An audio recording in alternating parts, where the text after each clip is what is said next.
Hello students, hello, welcome to Mahi technical classes.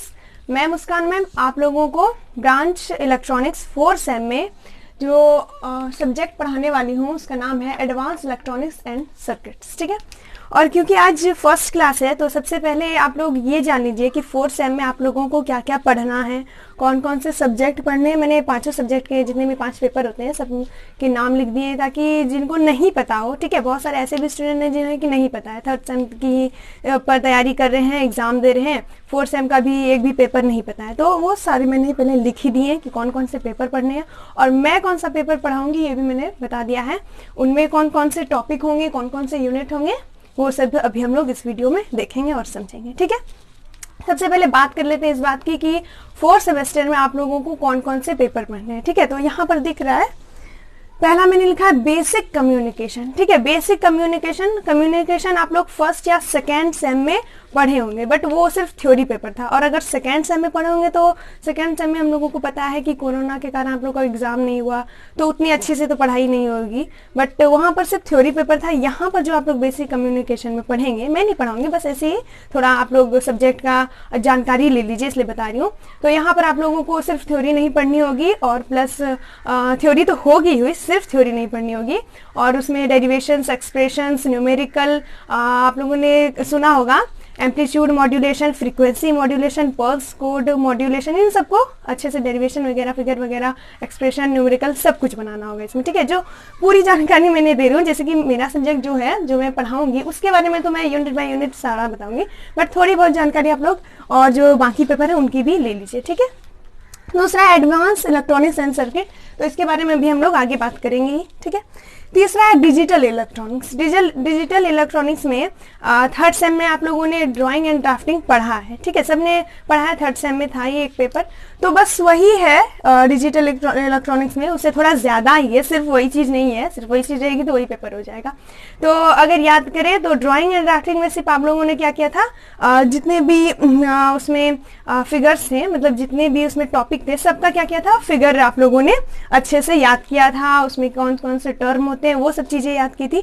But इसमें क्या आप लोगों को प्लस थ्योरी भी करना पड़ेगा, मतलब वहाँ उस टाइम पे थ्योरी नहीं थी और एग्जाम में भी आप लोगों को जब बनाना हो तो ड्राइंग शीट मिलता था जिसमें कि थ्योरी नहीं लिखनी थी, सिर्फ आप लोगों को जो जो उसका फिगर बनेगा वो बनाना था। बट यहाँ पे थ्योरी भी होगी और प्लस और भी टॉपिक्स होंगे, सिर्फ वही टॉपिक नहीं होंगे, वो टॉपिक होंगे प्लस उसके साथ और भी बहुत सारे टॉपिक होंगे, बाइनरी नंबर आएंगे। जहाँ तक मुझे जानकारी मैं बता देती हूँ क्योंकि मैंने ड्राइंग एंड ड्राफ्टिंग मैंने ही पढ़ाया था आप लोगों को। उस टाइम मैंने बोला था थ्योरी नहीं है, तो सिर्फ जानना है, फिगर को अच्छे से देखना है और उसका ऑपरेशन समझना है, बट यहाँ पर सब कुछ लिखना भी पड़ेगा।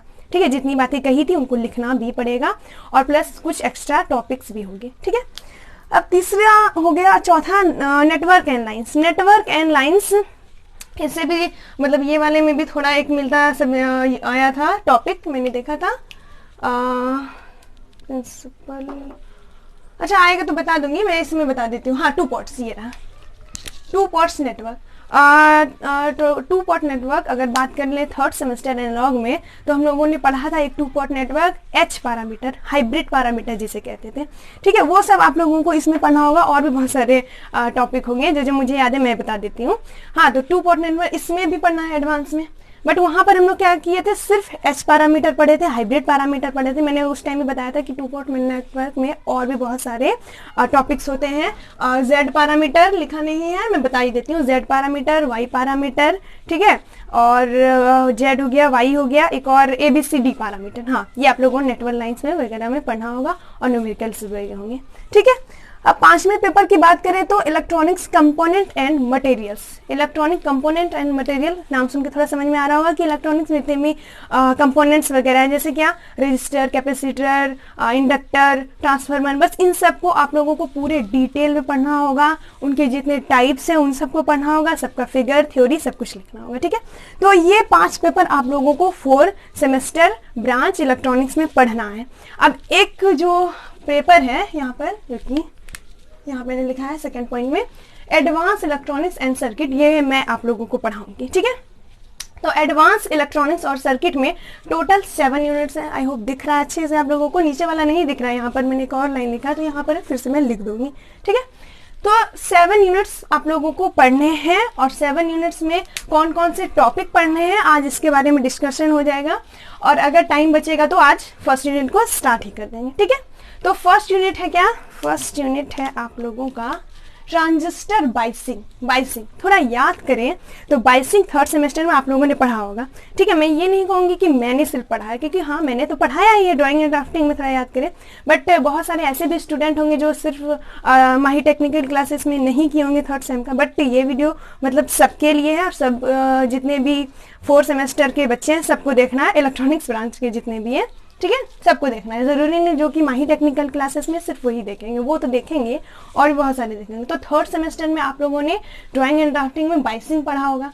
तो ट्रांजिस्टर को बाइस करने कैसे करते हैं, तो the process of applying DC voltage, ठीक है। डीसी वोल्टेज को ट्रांजिस्टर के 3 टर्मिनल्स होते हैं, तो किसी भी टर्मिनल पे, ठीक है, बेस, इमिटर, कलेक्टर। तो इतना तो बेसिक चीज सबने पढ़ा ही होगा, आई होप। मैंने तो पढ़ा है, मुझे कंफर्म पता है। हाँ मैं तो बता दूंगी ड्राइंग एंड ड्राफ्टिंग में ट्रांजिस्टर का वर्किंग कैसे होता है, उसका कंस्ट्रक्शन सब कुछ हम लोगों ने पढ़ा है। सेमीकंडक्टर भी बहुत अच्छे से पढ़ा है।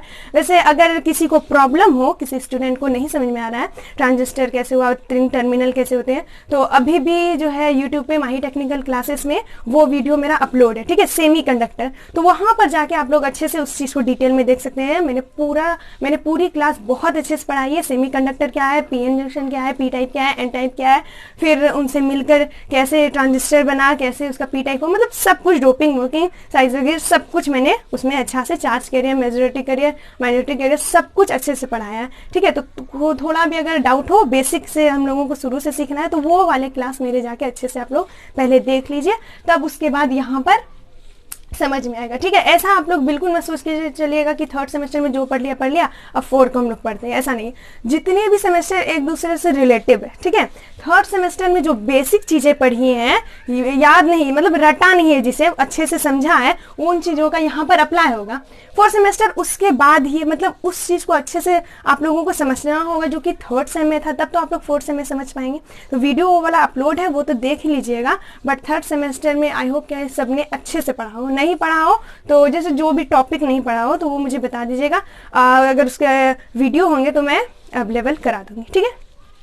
तो ट्रांजिस्टर बाइसिंग उस टाइम हम लोगों ने पढ़ा था, जितने भी माही टेक्निकल क्लासेस के स्टूडेंट हैं हम लोगों ने सबने पढ़ा था। फिर उसी को हम लोगों को अभी पढ़ना है। मतलब देखिए यहाँ पर ट्रांजिस्टर बेसिक ऑपरेशन वही पढ़ना है, ठीक है, कि ट्रांजिस्टर जो है वो 3 टर्मिनल होते हैं, कॉमन मतलब बेस और कलेक्टर और इमीटर। तो तीनों को जब हम लोग कॉमन करते हैं तब कैसा होता है उसका ऑपरेशन, फिर जब उसमें हम लोग बाइसिंग करते हैं तब कैसा होता है, ये अभी हम लोग मतलब अगर टाइम बचा तो अभी पढ़ेंगे इस चीज को, ठीक है। और मैं फिर से बोल रही हूँ, थर्ड सेमेस्टर को जिसने अच्छे से नहीं पढ़ा तो आप लोग अच्छे से अभी से तैयारी, मतलब अभी से नहीं, मतलब उस चीज को अच्छे से पढ़ लीजिए। ऐसा नहीं सोच के चलिए कि थर्ड सेमेस्टर हो गया, 4 अलग है, वो अलग पढ़ना है। यहाँ तक कि 4 में भी हम लोग जो पढ़ेंगे वो 5th सेमेस्टर से रिलेटिव होगा, तो हर चीज को अच्छे से समझ कर पढ़ना है, मैं ये बोल रही हूँ, ठीक है। आई होप मेरे पॉइंट को आप लोग समझ रहे हैं। अब इसमें आगे क्या पढ़ना, आउटपुट कैरेक्टरिस्टिक्स ऑफ सी मतलब कॉमन इमीटर। तो यहाँ पर सिर्फ आउटपुट कैरेक्टरिस्टिक है, हम लोग इनपुट कैरेक्टरिस्टिक को भी पढ़ते हुए चलेंगे ताकि अच्छे समझ में आए। सिलेबस में जो है वो तो है ही, बट इनपुट को भी अगर हम लोग लेकर चलेंगे तो ज्यादा अच्छे से समझ में आएगा, ठीक है। और क्या है, टाइप ऑफ बाइसिंग, कितने टाइप के होते हैं सब पढ़ेंगे। थर्मल रनवे, तो थर्मल रनवे से क्या होता है, क्या अफेक्ट पड़ता है, सब कुछ हम लोग इसमें फर्स्ट यूनिट में पढ़ेंगे, और भी जो टॉपिक होंगे वो भी पढ़ेंगे, ठीक है। फिर दूसरा टॉपिक है transistor as amplifier. Transistor amplifier कब करता है, किस रीजन में करता है, ये सब तो पता है। कब फॉरवर्ड वाइज, रिवर्स वाइज, कैसे उसे इनपुट आउटपुट में क्या कराएंगे तब वो करेगा, ये भी हम लोगों बार बार बोलिए, मतलब आप लोगों ने थर्ड सेमेस्टर में ड्राइंग एंड ड्राफ्टिंग में तो पढ़ा होगा, ठीक है। मैंने बोला ना कि हर सेमेस्टर एक दूसरे से रिलेटिव है, ठीक है। वहां पर बेसिक था, अब यहाँ पर उसका यूज है। तो इसमें हम लोगों को हाइब्रिड सर्किट अभी जैसे मैं बोल रही थी एस पैरामीटर वो पढ़ना होगा। 2 पोर्ट नेटवर्क में एस पैरामीटर तो हम लोग पढ़े थे थर्ड सेम में, वो भी अगर पढ़ा हो तो वो पढ़ेंगे, यहाँ पे दिया है। और इसमें क्या क्या है, Z parameter, Y parameter, ABCD, ठीक है। अगर सही मतलब, क्योंकि मुझे कंफ्यूजन है कि नेटवर्क एंड लाइंस में भी ये है, तो दोनों में शायद पढ़ना, हाँ शायद दोनों में ही पढ़ना। तो 2 पोर्ट नेटवर्क है वो भी हम लोग पढ़ लेंगे। एनालिसिस, फिर इसका एनालाइज करना है, voltage gain, current gain, power gain, input and output impedance, इसी का, ठीक है, 2 पोर्ट नेटवर्क का। मतलब जो जो हम लोग स्टार्टिंग जैसे जेड पैरामीटर लिए, तो इन सब का ये सब हम लोग फाइंड करते हुए चलेंगे। थर्ड में क्या है, कपल्ड एम्पलीफायर, ठीक है, कपल लिखा है, कपल्ड एम्पलीफायर। अब फिर से थर्ड सेमेस्टर को याद किया जाए तो बिल्कुल आप लोगों को समझ में आ रहा होगा अभी कि कितना ज़्यादा थर्ड सेमेस्टर इंपॉर्टेंट था, सारा यूनिट उसमें कितना इंपॉर्टेंट था, यहाँ पर वही सब चीज़ें आ रही हैं। तो कपलिंग एम्पलीफायर या कपल्ड एम्पलीफायर भी हम लोगों ने एनालॉग में पढ़ा हुआ है, ठीक है, सबने पढ़ा होगा, सबने एनालॉग में तो था ही, सेकेंड यूनिट में अभी भी याद है मुझे, तो उसमें कैस्केडिंग भी पढ़ा था, आरसी और डीसी और ट्रांसफार्मर कपलिंग भी पढ़ा था। यहाँ पर थोड़ा उससे डिफरेंट ही होगा, वहाँ पर हम लोगों ने अच्छे से बेसिक समझा था, ऑपरेशन समझा था, यहाँ पर भी वो चीज़ें ही हैं, थोड़ा डिफरेंट होगा, उस चीज़ को हम लोग पढ़ेंगे। फिर बैंडविड्थ और उसका फ्रीक्वेंसी रिस्पॉन्स सब हम लोगों ने देखा था उस टाइम में भी, और आई होप कि सारे स्टूडेंट ने अच्छे से देखा होगा, और इस टाइम में भी हम लोग देखेंगे। तो ये वाला देखिए, ये वाला पूरा यूनिट मतलब थोड़ा डिफरेंस तो है होगा ही, फुल्ली वही तो नहीं हो जाएगा ना थर्ड सेमेस्टर, तो ये वाला आया फोर्थ में। और फीडबैक एम्पलीफायर, 4 में क्या है, फीडबैक एम्पलीफायर्स। और फीडबैक एम्पलीफायर्स की बात करें तो ये भी थर्ड सेमेस्टर एनालॉग में था, एनालॉग सब्जेक्ट में, ठीक है, यूनिट थर्ड में था फीडबैक एम्पलीफायर। वहां पर से जैसे था 4 टाइप थे, series, current series, current shunt, feedback amplifier, voltage series, voltage shunt, feedback amplifiers, plus इसका जो डेरिवेशंस होता है, इसका जो फिगर होता है, इनपुट आउटपुट, मतलब इनपुट के लिए अलग एक्सप्रेशन, आउटपुट के लिए अलग एक्सप्रेशन, तो सब चीज़ को हम लोगों ने मैं बार बार हम लोगों ने बोल रही हूँ, आप लोगों ने थर्ड सेम में पढ़ा होगा अच्छे से, सारे ने, ठीक है, जितने भी इलेक्ट्रॉनिक्स ब्रांच के बच्चे हैं, ठीक है, सबने अच्छे से पढ़ा होगा स्टूडेंट्स, मतलब। और वही चीज़ें यहाँ पर देखते हैं, अगर उसी टाइप का हुआ या फिर उससे थोड़ा डिफरेंस ही होगा, सेम तो नहीं होगा। फोर्थ सेमेस्टर हम लोग थोड़ा और ऊपर आ चुके हैं, थर्ड से 4 में आ गए हैं, तो उस चीज़ को भी देख लेंगे। बट हम लोगों को पता है, मुझे पता है कि आप लोगों ने सबने थर्ड सेमेस्टर में इस चीज़ को पढ़ा होगा, ठीक है, पढ़ा है, लेकिन फिर भी यहाँ पर भी पढ़ाया जाएगा। ऐसा नहीं कि पढ़ा है कि ठीक है वो नोट्स ही मिल जाएंगे, ऐसे नहीं है। फिर से अगर टॉपिक है तो मैं सब फिर से पढ़ाऊंगी, क्योंकि बहुत सारे स्टूडेंट जो कि शायद पहले थर्ड सेमेस्टर में नहीं पढ़े हो हमारी टेक्निकल क्लासेस में, बट अभी आ रहे हैं, तो सबके लिए तो पढ़ाना होगा ना, सारे स्टूडेंट्स के लिए तो पढ़ाना होगा। तो जो भी टॉपिक है मैं फिर से पढ़ाऊंगी, और बेसिक से पढ़ाने, बेसिक से ही पढ़ाऊंगी, ठीक है, बेसिक से जो कि थर्ड सेम से ही था उसी लेवल से उठाऊंगी। तो सारे जितने टॉपिक है वो मैं पढ़ाऊंगी भी, बट अगर आप लोगों को खुद का पढ़ा हुआ है तो आप लोगों को इजीली वे में समझ में आएगा और बहुत अच्छा भी लगेगा पढ़ने में, ठीक है। फिफ्थ है ऑसिलेटर्स अब फिर ये भी था थर्ड में, एनालॉग में याद किया जाए तो ये दोनों शायद साथ में थे थर्ड यूनिट में, ये भी ऑसिलेटर्स भी थे थर्ड सेमेस्टर में। बट थर्ड सेमेस्टर मतलब मैं इसलिए बार बार बोल रही हूँ क्योंकि ताकि आप लोग अच्छे से इस चीज़ को पढ़े और सिर्फ रटे नहीं, समझ कर रखें कि हाँ बहुत लॉन्ग टाइम तक आप लोगों के मतलब दिमाग में ये फिट रहे अच्छे से, ठीक है। तो ऑसिलेटर भी था उसमें, बट यहाँ पर भी है, तो यहाँ पर भी पढ़ना है, और मैं शुरू से अच्छे से पढ़ाऊंगी। जितना भी टॉपिक है थर्ड सेमेस्टर में तो पढ़ाया था, यहाँ पे भी पढ़ाऊंगी, ठीक है। तो प्रिंसिपल ऑफ ऑसिलेटर पढ़ना है, कौन कौन से उसमें लॉ अप्लाई हो रहे थे।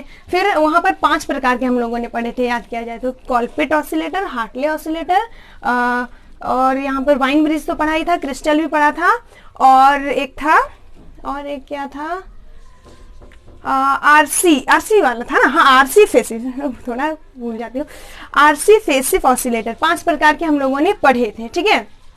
यहाँ पर 2 ही है हमारे इस टॉपिक में, इस यूनिट में 2 ही है, तो 2 ही को हम लोग डील करेंगे, और बाकी तो हम लोग उन्हें देखा ही है 5 प्रकार के होते हैं, प्लस उन सबका फ्रीक्वेंसी रिस्पॉन्स, एडवांटेज, डिसएडवांटेज, मतलब जितने सारे वो सब होते हैं, तो वो सब मैंने लिखा नहीं, बट वो सब भी हम लोगों को पढ़ना है, ठीक है।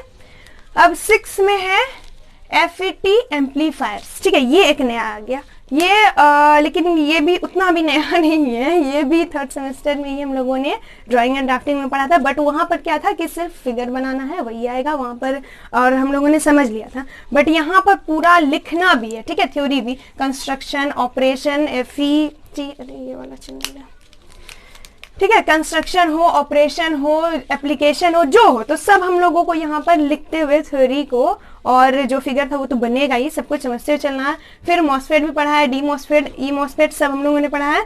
यहाँ पर थ्योरी भी होगा, ऑपरेशन भी अगर लिखना होगा, एप्लीकेशन भी अगर लिखना होगा, तो सब लिखना होगा। वहाँ पर सिर्फ हम लोग फिगर से काम चला रहे थे, क्योंकि वहाँ पर ड्राइंग शीट में आप लोगों को बनाने के लिए मिल रहा था।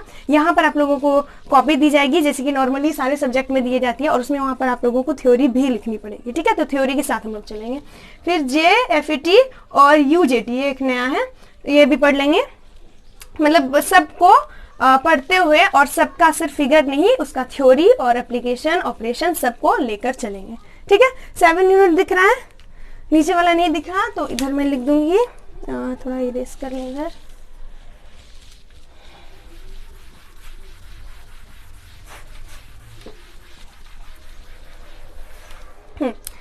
कहाँ पर से नहीं दिख रहा, ये एडर तक दिख रहा है। ठीक है, इंटीग्रेटर ये नहीं दिख रहा। ठीक है, इसके नीचे वाला भी लिख रहे हैं। ठीक है,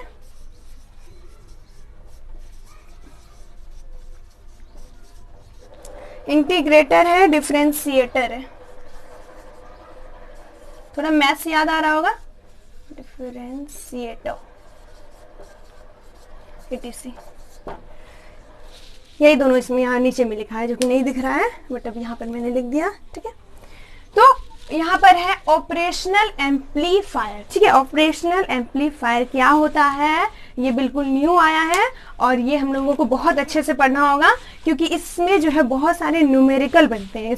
इस यूनिट से कह सकते हैं, हाँ, इस यूनिट से बहुत सारे न्यूमेरिकल बनते हैं, और अगर नहीं समझा जाए तो बहुत ही ज़्यादा डिफिकल्ट लगेंगे, बहुत पेचीदा, हाँ पेचीदा ही कहते हैं ना, वो लगेंगे अगर नहीं समझा जाए तो। ठीक है, तब न्यूमेरिकल बनेंगे ही नहीं, और आप लोगों के एग्जाम में भी इससे न्यूमेरिकल आते हैं, तो इस यूनिट को बहुत अच्छे से समझना होगा। थ्योरी भी है, और प्लस इसमें बहुत सारे डेरिवेशंस भी हैं, जैसे बेसिक ऑपरेशन और ओपैम। ऑपरेशनल एम्पलीफायर को ही शॉर्ट में ओपैम कहते हैं। ओपैम क्या है, उसका कंस्ट्रक्शन कैसा है, उसका ऑपरेशन कैसे होता है, ये सब हम लोगों को उसका ब्लॉक डायग्राम वगैरह सब कुछ समझना होगा, उसके ऑपरेशन को समझना होगा। ठीक है, अब देखिए इसके टाइप्स बहुत सारे हैं, जैसे कि सबस्ट्रैक्टर, एडर, इंटीग्रेटर, डिफरेंशिएटर, ETC, बहुत सारे और भी हैं, मैंने लिखा नहीं, बट और भी हैं। आई थिंक कि 10+ ही होंगे, और उन सब से जो है, उन सब से 10+ जो कि इसके टाइप हैं, उन सब से जो है एक एक फॉर्मूला आता है, उसको थोड़ा ड्राइव करना पड़ता है, तो उससे जो फॉर्मूला आता है प्लस उसका जो फिगर बनता है, उसके अकॉर्डिंग ही आप लोगों को न्यूमेरिकल पूछा जाता है एग्जाम में, तो उस चीज़ को बहुत अच्छे से पढ़ना होगा हम लोगों को। ठीक है, तो आई होप कि आप लोगों को 7 यूनिट्स क्या क्या हम लोगों को पढ़ने हैं, कौन से टॉपिक है, थोड़े बहुत मैंने यहाँ पर छोड़ दिया कि उसके ऑपरेशन को लिखे, एप्लीकेशन को लिखे, वो सब तो हम लोग चलिए वो सब कर ही लेंगे। ठीक है, एडवांटेज डिसएडवांटेज। ठीक है, तो इतना हम लोगों को पढ़ना है, और आई थिंक कि समय रहते हुए और जल्दी से समझते हुए कवर करना है, क्योंकि शायद एग्जाम जो है इस बार 6 मंथ नहीं 3 मंथ में होगी शायद। ठीक है, नॉट कंफर्म, तो इसलिए हम लोगों को 7 यूनिट्स है, पिछली बार तो 55 यूनिट्स थे, और प्लस थ्योरी भी है, तो अच्छे से हम लोगों को कवर करना पड़ेगा। ठीक है, अभी क्या करते हैं, टाइम थोड़ा है तो हम लोग फर्स्ट यूनिट को स्टार्ट ही कर देते हैं। जैसे मैंने बोला ज़्यादा टाइम आप लोगों को उतना नहीं मिलेगा, आई थिंक 3 मंथ्स ही मिलेंगे इस सेम के लिए, बट मैं कंफर्म नहीं हूँ, आप लोग मतलब पता वो तो आ जाएगा, पता चलेगा, अभी तक जहाँ तक पता चला है उसके अकॉर्डिंग। ठीक है, फर्स्ट यूनिट है ट्रांजिस्टर बाइसिंग। तो बिल्कुल स्टार्टिंग से स्टार्ट किया जाए, क्योंकि जो माही टेक्निकल क्लासेस में पढ़े हैं उन्हें तो पता ही होगा, बट चलिए बहुत सारे बच्चे हैं तो उनके लिए ट्रांजिस्टर बाइसिंग। ट्रांजिस्टर क्या होता है, एक सेमी कंडक्टर डिवाइस है जो कि 2 पीएन जंक्शन से बना होता है, उसमें 3 टर्मिनल होते हैं। तो अच्छा होगा कि मैं अच्छे से बना के आप लोगों को बता ही दूँ। ठीक है, 2 टाइप के होते हैं ट्रांजिस्टर, NPN और PNP। अगर और अच्छे से बेसिक में आप लोगों को इस चीज़ को देखना ही पड़ेगा, क्योंकि इस यूनिट में हम लोगों को बहुत अच्छे से पहले उस चीज़ को जो बेसिक है, जो 3rd सेम में था बेसिक, वो समझना होगा, तब जाके हम लोग आगे बढ़ पाएंगे। तो इसलिए मैं आप लोगों को एडवाइस दूंगी कि वो वीडियो आप लोग जाके ज़रूर देखें, यूट्यूब पे ही है, ऐसा नहीं कि जो परचेस करेंगे उन्हीं को दिखेगा, यूट्यूब पे है, वहाँ पर माही टेक्निकल में सेमी कंडक्टर में होगा, ड्राइंग एंड ड्राफ्टिंग में, वो उसमें 5th या 4th वीडियो में वो मैंने पढ़ाया है सेमीकंडक्टर, तो उसमें अच्छे से आप लोग और डिटेल में देख लीजिए, क्योंकि आगे मुझे यूज होगा बताने में DC load line Q point क्या है, ठीक है, वो सब चीज़ों का भी यूज होगा। तो अच्छा होगा कि वहाँ पर देख लीजिए, वहाँ पर वीडियो है अवेलेबल, ठीक है। तो दो प्रकार के ट्रांजिस्टर होते हैं, पीएनपी और एनपीएन, ठीक है।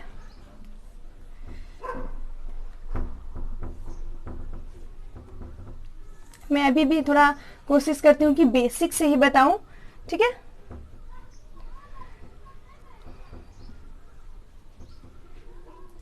जैसे एनपीएन ट्रांजिस्टर होता है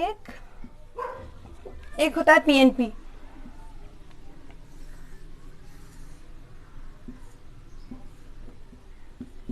पीएनपी, ठीक है, और इसमें 3 टर्मिनल होते हैं,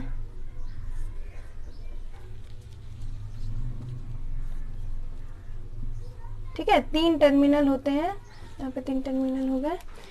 पीएनपी में देखिए सब में बेस, पीएनपी क्या दोनों में एक टर्मिनल दिख रहा है ना, एक टर्मिनल होता है बेस, एक टर्मिनल होता है कलेक्टर और एक टर्मिनल होता है इमीटर,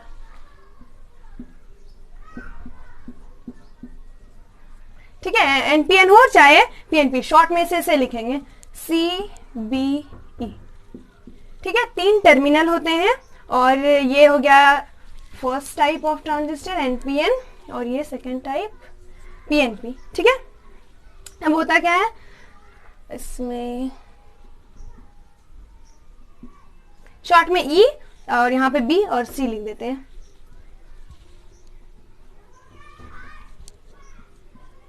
एरो का बहुत अच्छे से ध्यान रखना है, ठीक है। एरो से ही पता चलता है ये एनपीएन ट्रांजिस्टर है, एरो से ही पता चलता है ये पीएनपी ट्रांजिस्टर है। और हम लोग कैसे ड्रॉ करते हैं, हम लोग जनरली इसे ऐसे ड्रॉ कर देते हैं,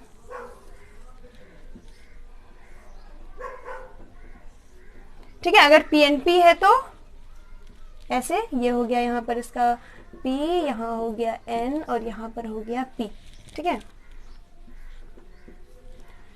और एनपीएन ट्रांजिस्टर में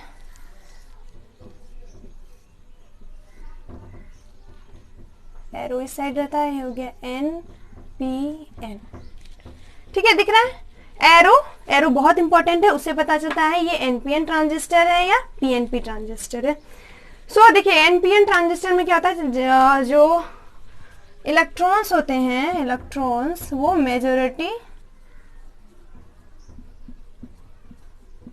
कैरियर्स होते हैं। अगर ये सब बातें नहीं समझ में आ रही, मैं फिर से बोल रही हूँ कि आप लोग वो वाला वीडियो अच्छे से देखें, वहां पर मैंने सेमीकंडक्टर से बिल्कुल स्टार्ट करते हुए ये सब अच्छे से बताया है। और होल्स माइनॉरिटी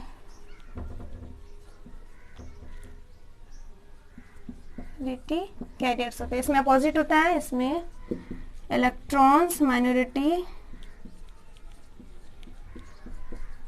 कैरियर्स होते हैं और होल्स मेजॉरिटी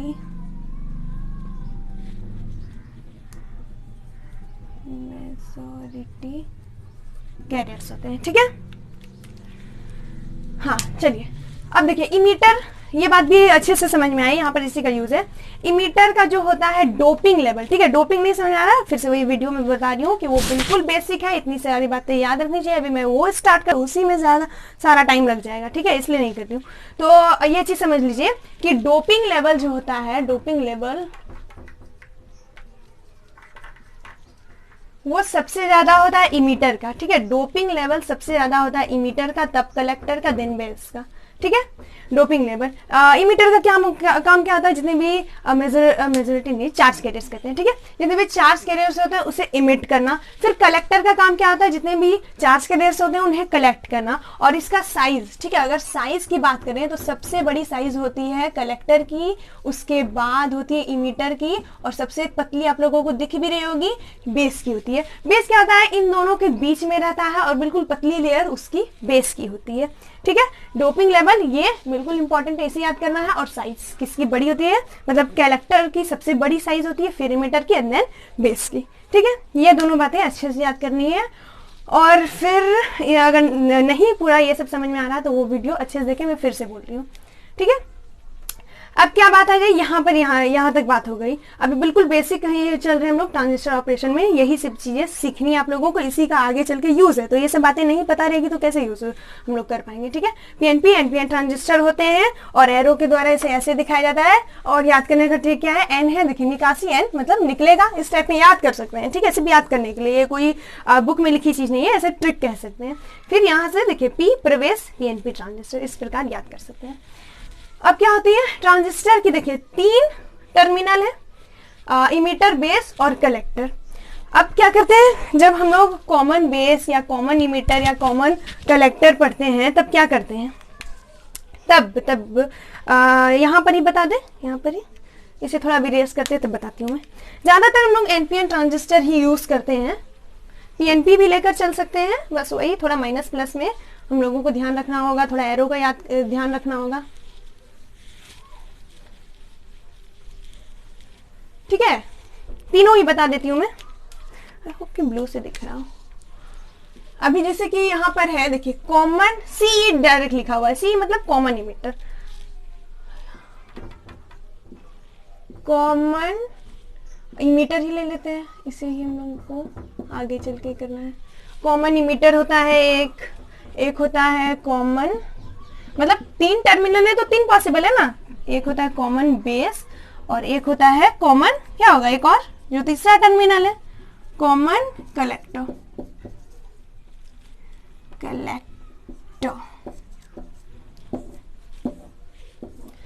कॉमन इमीटर, या फिर इधर से ही बात करें, इधर से भी कर ले, ठीक है। मान लेते हैं एनपीएन ट्रांजिस्टर हम लोगों ने लिया है। एनपीएन ट्रांजिस्टर कैसे पता चलेगा, इसका एरो इधर होगा, एनपीएन हर जगह लिखा नहीं होगा, एरो से हम लोगों को पता करना है, ठीक है। अब क्या होगा, जो इसका इमीटर वाला टर्मिनल है वो ग्राउंडेड होगा। यहाँ पर देखिए इमीटर यहाँ ले लेंगे और इसे ऐसे ग्राउंड कर देंगे, तो ये क्या हो जाएगा, कॉमन इमीटर।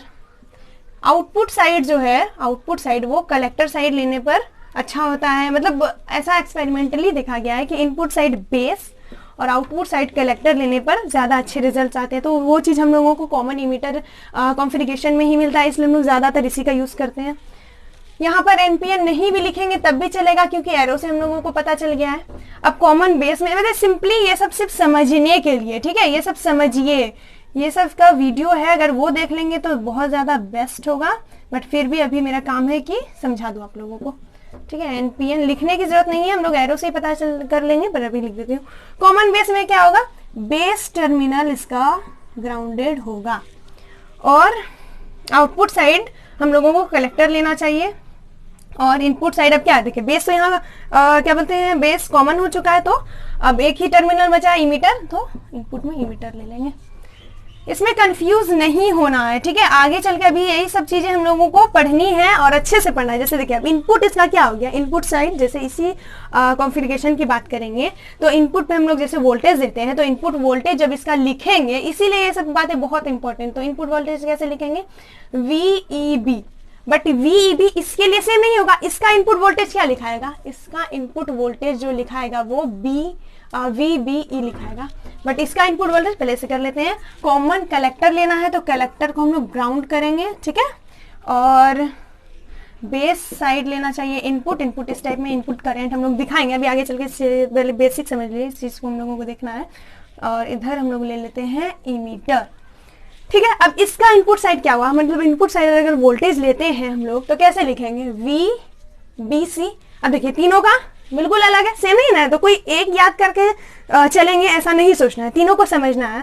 फिर आउटपुट साइड या करंट की बात करें या वोल्टेज की, तो सबको देखते हुए चलना है। देखिए इसका इनपुट करंट क्या है, IB, बट इसका इनपुट करंट IB है नहीं ना, इसका इनपुट करंट IE होगा, ठीक है। इनपुट करंट इमीटर से आ रहा है, तो ये कॉन्फ़िगरेशन आप लोगों को अच्छे से याद करना है। इसी ये बिल्कुल बेसिक है, बिल्कुल बेसिक से मैंने स्टार्ट किया है, इसी को लेकर हम लोगों को आगे चलना है। अब एक बात आ जाती है फॉरवर्ड बाइसिंग या रिवर्स बाइसिंग। ये बाइसिंग की बात हो रही है। बाइसिंग मैंने बता दिया क्या होता है। बाइसिंग जो है डीसी वोल्टेज को ट्रांजिस्टर के किसी भी टर्मिनल पर अप्लाई करने को बाइसिंग कहते हैं। बाइसिंग जो है वो भी अब 3 प्रकार की हो सकती है, जैसे मैंने बोला ट्रांजिस्टर के किसी भी टर्मिनल पर। टर्मिनल तो 3 हो रहे हैं ना, टर्मिनल एक कलेक्टर बेस इमीटर, तो किसी में भी हम लोग डीसी करंट अप्लाई करेंगे तब उस टाइम बाइसिंग होगा। तो बाइसिंग में 3 प्रकार की हो जाएगी ना, common collector biasing, common base biasing और कॉमन इमीटर बायसिंग। यहाँ पर हम लोगों को कॉमन इमीटर वाला देखना है, ठीक है। तो इन दोनों को इरेज किया जाए। आई होप समझ में आ रहा है अच्छे से। इतनी मेहनत मुझे नहीं करनी पड़ती, वैसे वीडियो में है, लेकिन चलिए स्टार्टिंग है तो मैं बता देती हूँ। बाकी सबके वीडियो में अवेलेबल ही करा दूंगी, सारी चीजें पढ़ी हुई है हम लोगों की थर्ड सेम में, ठीक है। कॉमन बेस यहाँ पर अच्छे से बना लेते हैं। अब बात आती है फॉरवर्ड बायसिंग और रिवर्स बायसिंग भी। ये भी हम लोग मतलब आप लोगों ने पढ़ा होगा थर्ड सेम में।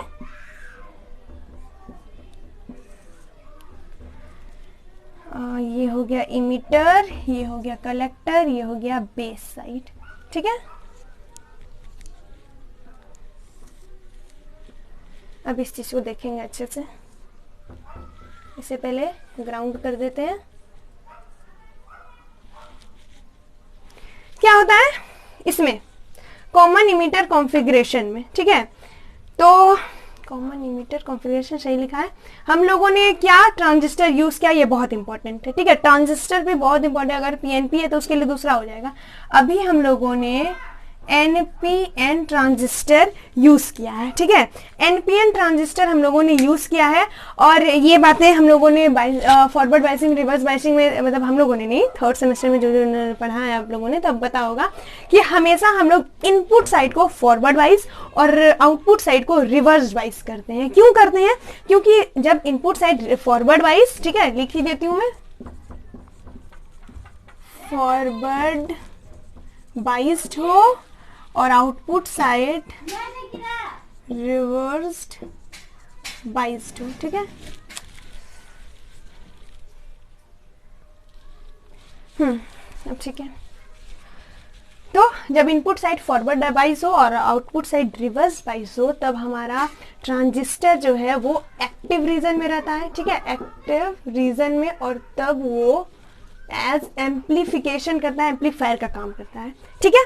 और जब फॉरवर्ड वाइज इधर भी हो और फॉरवर्ड वाइज इधर भी हो, तब क्या होता है, तब हमारा जो ट्रांजिस्टर है वो सैचुरेशन रीजन में होता है और वो जो ट्रांजिस्टर है वो एक क्लोज स्विच के जैसा काम करता है।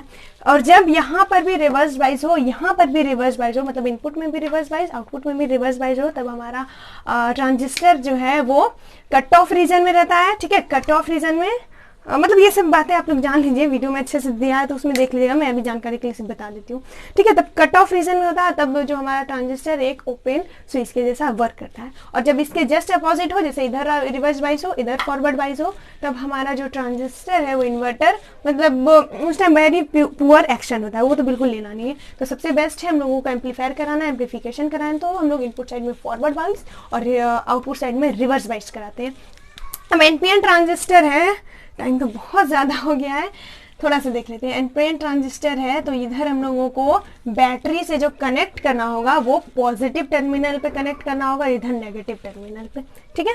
और यहाँ पर एनपीएन है तो यहाँ पर हम लोगों को रिवर्स बाइज कराने के लिए यहाँ पर एन वाले सेक्शन को या फिर एन वाले टर्मिनल को हम लोगों को पॉजिटिव टर्मिनल के, बैटरी के पॉजिटिव टर्मिनल से और इधर नेगेटिव लेना होगा, तब जाके ये रिवर्स बाइज होगा, ठीक है। ऐसे फॉरवर्ड वाइज यहाँ पर लेना है। अगर यहाँ पर ले लेते हैं, ठीक है। अगर यहाँ पर पीएनपी ट्रांजिस्टर हो, ठीक है, पीएनपी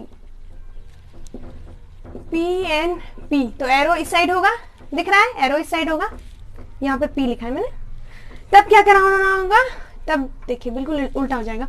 यहाँ पर पी था, यहाँ पर अभी एन आ चुका है, तो हम लोगों को इनपुट साइड में फॉरवर्ड वाइज कराने के लिए यहाँ बैटरी के नेगेटिव टर्मिनल से हम लोगों को यहाँ पर इसे कनेक्ट करना होगा। और आउटपुट साइड में यहाँ पर अभी पी है, ठीक है, पी एन पी लिया है ना, तो पी है, तो यहाँ पर रिवर्स बाइज कराने के लिए यहाँ पर भी हम लोगों को बैटरी से इसे नेगेटिव वाले टर्मिनल से कनेक्ट करना होगा, ठीक है। तो फिलहाल आज की क्लास को तो यही हम लोगों को ड्रॉप करना पड़ेगा। आई होप यहाँ तक समझ में आया हो, मैं सोची थी और आगे हम लोग बढ़ जाएंगे। चलिए, बेसिक ऑपरेशन आई होप समझ में आया हो, काफ़ी टाइम हो गया है। तो अब हम लोग नेक्स्ट क्लास में क्या जानेंगे, ये फॉरवर्ड रिवर्स वाइज अच्छे से आई होप आप लोगों को समझ में आ चुका हो। तो हम लोग डायरेक्ट कैरेक्टरिस्टिक स्टार्ट कर देंगे। तो यहाँ पर तो सिर्फ आउटपुट वाला दिया है, बट हम लोग इनपुट वाले को लेकर चलेंगे। और ये सारी बातें बहुत ज़्यादा इंपॉर्टेंट थी, इनके बिना कुछ समझ में ही नहीं आएगा। मैं फॉरवर्ड वाइज रिवर्स वाइज बोलती रहूँगा, आप लोगों को समझ में नहीं आएगा। फॉरवर्ड वाइज में एक्टिव रीजन में रहता है और ट्रांजिस्टर हमारा एम्पलीफिकेशन करता है, ठीक है। क्योंकि अभी जो हम लोग को कैरेक्टरिस्टिक पढ़ना है वो हम लोगों को ग्राफिकल रिप्रेजेंटेशन देना है, तो एक्टिव मोड में, एक्टिव रीजन में कैसे कराते हैं उस चीज़ को हम लोग अच्छे से नेक्स्ट क्लास में देखेंगे। आज की क्लास को फिलहाल यहीं तक रखते हैं और मैं फिर से बोलूँगी बेसिक वाला वीडियो एक बार प्लीज़ आप लोग देख लीजिए। Thank you.